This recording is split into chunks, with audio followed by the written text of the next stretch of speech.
একটি গভীর জঙ্গলে বাস করত এক অহংকারী সিংহ। সে ছিল খুবই রাগী ও দুষ্ট প্রকৃতির।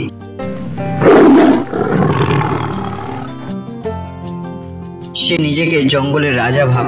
অন্য পশুরা তাকে খুব ভয় পেত। সে প্রতিদিন শিকার করত, ক্ষুধার জন্য নয় বরং ক্ষমতা দেখানোর জন্য। এই জঙ্গল আমার, আমি এই জঙ্গলের রাজা।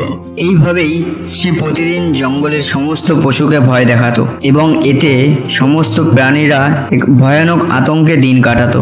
জঙ্গলে কোনো শান্তি ছিল না, তাই সমস্ত পশুরা জঙ্গলের এক কোণে বসে আলোচনা করছে কি করে দুষ্টু সিংহকে জব্দ করা যায়। আর কত সহ্য করব বলো তো? সে তো আমাদের সমস্ত প্রাণীদের ধ্বংস করে দিচ্ছে। আমরা কিছু না করতে পারলে যে সবাই একে একে মারা পড়ব। আমার কাছে এই সমস্যার একটা সমাধান আছে। সিংহকে তার নিজের অহংকারের ফাঁদেই ফেলতে হবে।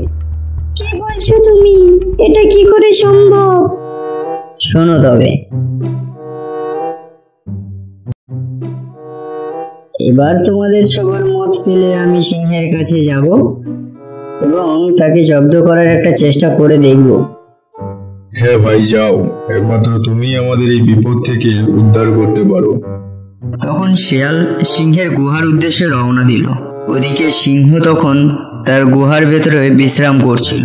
তখন শিয়াল এসে তাকে বলল, রাজামশাই, আপনার জঙ্গলে তো একটা সিংহ এসেছে। সে বলছে আপনি বুড়ো হয়ে গেছেন, তাই সে নাকি বনের রাজা হতে চায়। কি বলছো তুমি? কার এত বড় সাহস যে আমি থাকতে সে বনের রাজা হতে চায়? নিয়ে চলো তো আমাকে তার কাছে, দেখি তার কত বড় সাহস।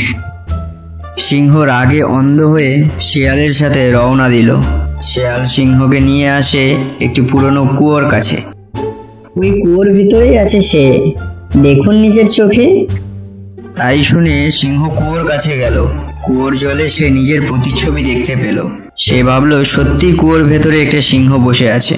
তাই সে তাকে ভয় দেখানোর জন্য গর্জন করে উঠল।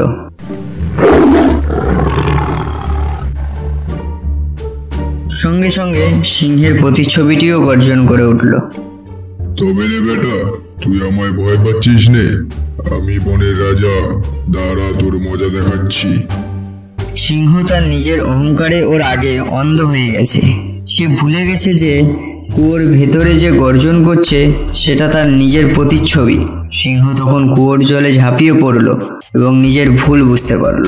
ওদিকে শিয়াল গিয়ে জঙ্গলের সমস্ত প্রাণীদের খবরটা জানালো এবং তারা সবাই মিলে খুশিতে নেচে উঠল। তারপর থেকে সকলে জঙ্গলে একে অপরের সঙ্গে মিলেমিশে শান্তিতে বাস করতে লাগলো।